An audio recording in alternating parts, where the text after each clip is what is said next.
हाय।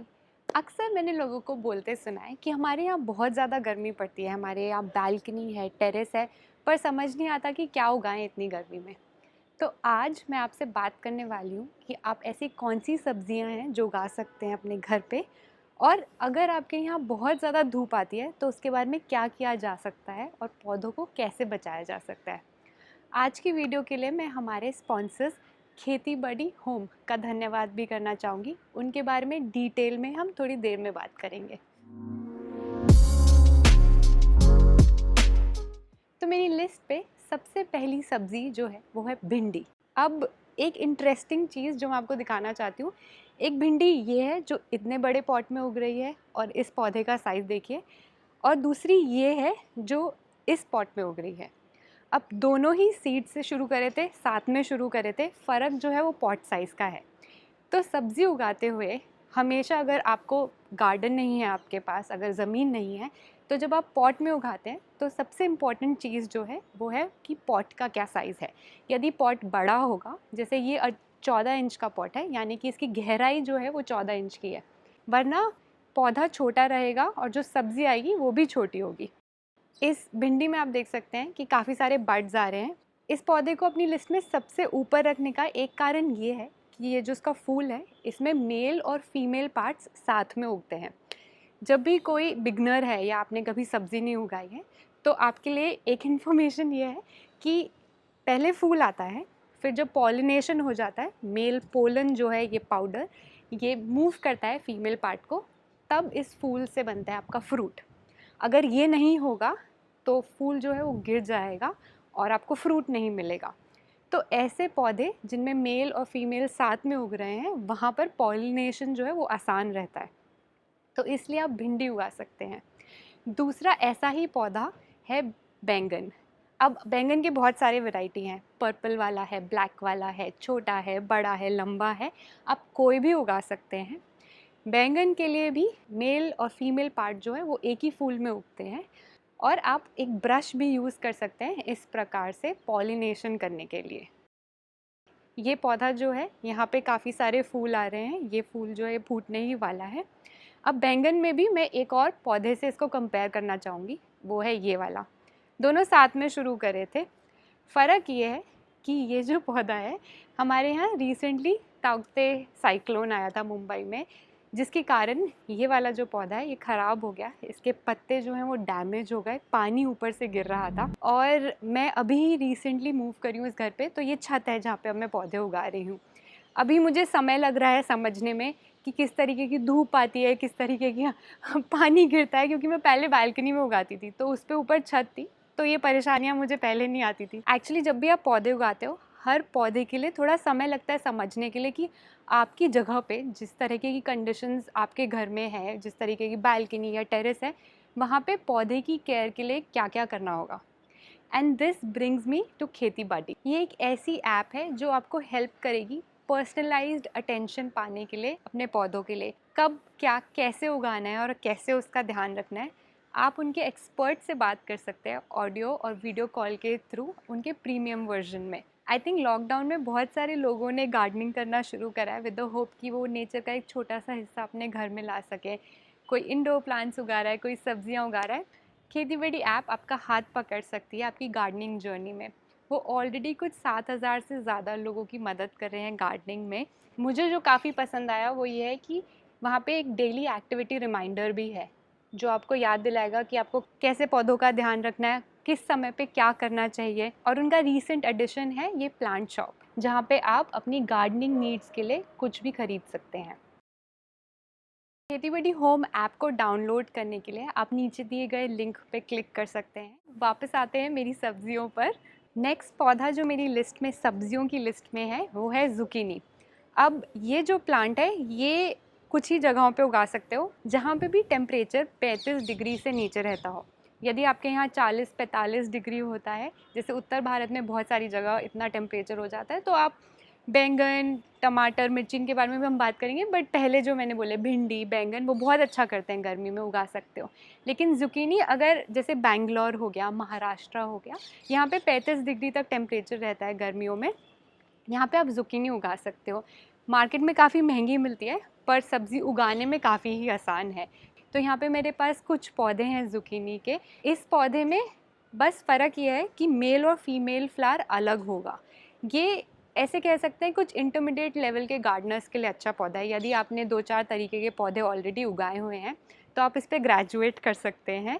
इसमें मेल को फीमेल से या तो आप हाथ से पॉलिनेट कीजिए या फिर आप ऐसे पौधे उगाइए जो मित्र कीट को अट्रैक्ट करते हो। मित्र कीट यानी पॉलिनेटर्स जो मदद करते हैं आपके गार्डन में पॉलिनेशन करने में। ऐसे कौन से पौधे हैं? जैसे हो गया सरसों, सनफ्लावर। बेसिकली जो भी फूल वाले पौधे हैं उनको सब्जियों के साथ उगाइए। अक्सर लोग जब सब्ज़ी उगाते हैं तो भूल जाते हैं कि सिर्फ सब्ज़ी ही बहुत नहीं है सब्जियां उगाने के लिए, आपको फूल भी उगाने पड़ेंगे, वरना हाथ से सब कुछ पॉलिनेट करना पड़ेगा। तो ज़ुकीनी के बाद जो नेक्स्ट पौधा मैं रेकमेंड करूँगी वो है बेल वाले पौधे, जिसमें आप खीरा उगा सकते हैं, वाटरमेलन उगा सकते हैं, तरबूज। यहाँ पे मेरे पास एक तरबूज का पौधा तैयार हो रहा है। लौकी उगा सकते हैं, गॉड्स जिन्हें कहते हैं, करेला उगा सकते हैं। ये सारी बेल वाली सब्जियां हैं जो गर्मियों में काफ़ी अच्छा करती हैं। यदि आपके यहाँ बहुत ज़्यादा गर्मी होती है तब भी ये पौधा अच्छा करेगा, पर इसको मैंने थोड़ा पीछे इसलिए रखा है लिस्ट में क्योंकि इसमें फिर से आपको पॉलिनेशन का ध्यान रखना है। ये बात मैं बार बार इसलिए रिपीट कर रही हूँ क्योंकि बहुत सारे लोग सब्जियाँ उगाते हैं और कहते हैं कि फूल गिर जाता है, सब्ज़ी तो बनती नहीं है। वो इसलिए नहीं बनती है क्योंकि पॉलिनेशन नहीं होता है, तो इस बात का हमें ध्यान रखना है। ये सारे ही पौधे आप बीज से तैयार कर सकते हैं। मैं तो सीडलिंग ट्रेज़ में या फिर ये छोटे पॉट्स में पहले बीज तैयार करती हूँ। आप पूछेंगे कि क्या सीधा गमले में नहीं उगा सकते? उगा सकते हैं, पर कारण जिसकी वजह से पहले हम इन्हें छोटे पॉट्स में तैयार करते हैं वो मैं यहाँ पे दिखाती हूँ। यहाँ पे मैंने ज़ुकीनी के बीज डाला हुआ है। अब क्योंकि मैंने इतने बड़े पॉट में उगाया है इसलिए मुझे उसको पूरा ढक के रखना पड़ रहा है 2-3 कारणों की वजह से। पहले तो ये कि रात को काफ़ी ठंडा हो जाता है और दिन में काफ़ी गर्म रहता है। ये जो फ्लक्चुएशन है, डिफरेंस है टेम्परेचर का, इसकी वजह से सीड जल्दी से जर्मिनेट नहीं करेगा। तो मैं एक छोटा सा ग्रीन हाउस बनाना चाहती हूँ कि सीड्स जल्दी जर्मिनेट करें, जो मॉइस्चर है, जो नमी है वो उसमें बरकरार रहे और जो टेम्परेचर है वो भी थोड़ा गर्म की तरफ रहे। अब ये जब आप छोटे पॉट्स में उगाते हैं तो ये सब मैनिपुलेट मैनेज करना बहुत आसान है। पॉट को आप किसी भी बॉक्स में रख दीजिए, ऐसे कवर कर दीजिए। बट जब आप ऐसे बड़े पॉट में उगा रहे हो, देखो यहाँ सिर्फ 2 बीज उग रहे हैं लेकिन मुझे कितना बड़ा प्लास्टिक का कवर यूज़ करना पड़ रहा है, तो ये मैनेजेबल नहीं है। और साथ में ये मेरी मदद भी करता है टाइम बचाने के लिए। यदि मैंने बहुत सारे सीड्स ऐसे बड़े बड़े पॉट में उगाए पर सब जमे ही नहीं, सिर्फ 3-4 फूटे, तो मेरी जो एनर्जी, मेरा जो इन्वेस्टमेंट ऑफ टाइम है वो बिना बात वेस्ट होगा।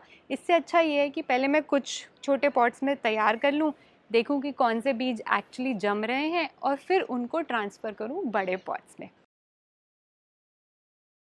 ये जो सारी सब्जियां हैं इनके लिए हमें धूप अच्छी रखनी है। कुछ 4 से 5 घंटे का सूरज इनके ऊपर आए तभी ये अच्छा करती हैं। अब अगर आप ऐसी जगह पे रहते हैं जहाँ सूरज बहुत ही ज़्यादा आता है, बहुत ही ज़्यादा गर्मी रहती है, तो वहाँ पे कुछ चीज़ें करी जा सकती हैं। पहला तो जैसे ये ग्रीन फैब्रिक, एग्रो फैब्रिक आता है, इसको इंस्टॉल कर सकते हैं। ये 50% तक जो लाइट है उसको कम कर देता है, गर्मी को कम कर देता है। गर्मी से हमें क्यों परेशानी है? पौधा जो है पानी जल्दी जल्दी लूज़ करने लगता है। तो अगर आप फैब्रिक नहीं डाल सकते इस तरीके का, आप पहली बार पौधे उगा रहे हैं, तो बार बार जाके चेक करो, एक दिन के लिए एटलीस्ट कर सकते हो कि कब आपका पौधा मुरझाने लगता है। इसका मतलब ये वो पॉइंट है जब इसमें पानी डालने की ज़रूरत है। तो जब पौधे काफ़ी घंटों के लिए इस तरह मुरझाए रहते हैं तो फिर वो मरने लगते हैं। तो आप ध्यान रखें कि आप अपने पौधों में जितना भी पानी ज़रूरी है आप डाल रहे हैं। बेशक वो दिन में 1 बारी हो, 2 बारी हो या फिर 2 दिन में 1 बारी भी हो। ऐसी भी कुछ जगह हैं जैसे ठंडे इलाके हैं, वहाँ पे धूप अच्छी आ रही है गर्मियों में, पर पानी बहुत जल्दी नहीं सूखता क्योंकि काफ़ी गर्म नहीं होता। उस केस में हो सकता है कि आपको हर रोज़ डालने की ज़रूरत ना पड़े। तरीका जो मैं फ़ॉलो करती हूँ वो ये कि मिट्टी में हाथ डाल के देखो वो चिपक रही है या नहीं। चिपक रही है तो पानी मत डालिए, वरना आप पानी डालिए। मेरे लास्ट 2 रिकमेंडेशन गर्मियों के लिए हैं टमाटर और मिर्ची। टमाटर को आप सीधे टमाटर से भी तैयार कर सकते हैं या फिर बीज से भी कर सकते हैं। यहाँ पे मेरे पास चेरी टमाटो है जो छोटा होता है और ये नॉर्मल बड़ा टमाटर है। इसके भी बहुत सारी वैरायटी हैं, पर वैरायटी में आपको घुसने की ज़रूरत नहीं है। साइज़ से जो डिस्टिंक्शन है वो बहुत है किसी भी गार्डनर के लिए, होम गार्डनर के लिए। खेती के लेवल पे ज़रूरी है जानना कि अच्छा ये कौन सा बीज है, कौन सा बीज नहीं है, कौन सी वैरायटी है। बट जब हम लोगों का जो लेवल है होम गार्डनिंग का, उसमें ये जानना बहुत है कि ये चेरी टमाटो है, ये काला वाला बैंगन है, ये गोल वाला बैंगन है, दैट्स इनफ। तो ये जो टमाटर है ये कुछ 2 महीने में फूल देने लगता है, और जैसे ही फूल आएगा आपका टमाटर आने लगेगा। इसमें भी मेल फीमेल साथ में उगते हैं। रीज़न इसको मैंने पीछे रखा है अपनी लिस्ट में वो इसलिए क्योंकि मैंने इसके बारे में बहुत ज़्यादा बात करी है। अक्सर मैं टमाटर का मेंशन करती हूँ क्योंकि वो कोई भी उगा सकता है और बहुत आसान है।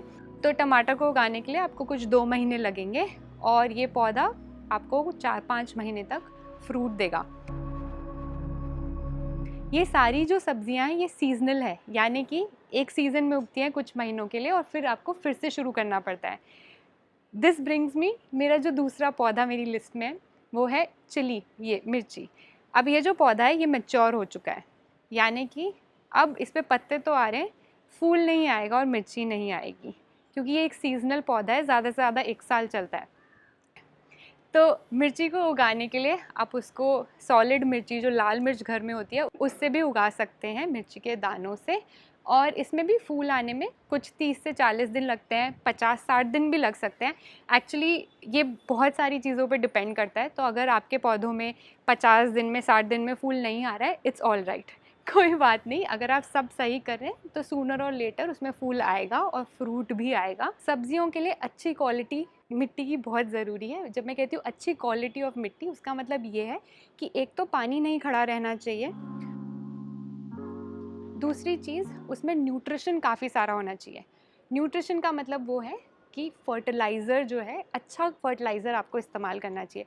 अब जो इंडस्ट्री में केमिकली बनता है फर्टिलाइज़र, वो भी आप यूज़ कर सकते हैं, या आप घर पे खाद भी बना सकते हैं। मेरा काफ़ी पसंदीदा टाइम पास है घर पे खाद बनाना। मैं सारी सब्जियां जो बच जाती हैं या फिर जो छिलके होते हैं वो बच जाते हैं, उनको डालती हूँ कंपोस्ट बिन में और फिर घर पे खाद बनाती हूँ। आप घर पे बनाइए, बाहर से ख़रीदिए। आप गाय की खाद ले सकते हैं, मैन्योर जिसे कहते हैं इंग्लिश में, काउ डंग, यानी कि उपलों से जो बनती है, सूखे गोबर से, आप वो भी यूज़ कर सकते हैं। किसी भी तरीके का फर्टिलाइज़र खाद यूज़ कर सकते हैं। बस फोकस ये रहना चाहिए कि मिट्टी जो है उसमें काफ़ी सारा न्यूट्रिशन होना चाहिए पौधों को अच्छा उगने के लिए। I hope this video helps. अपना ध्यान रखिए एंड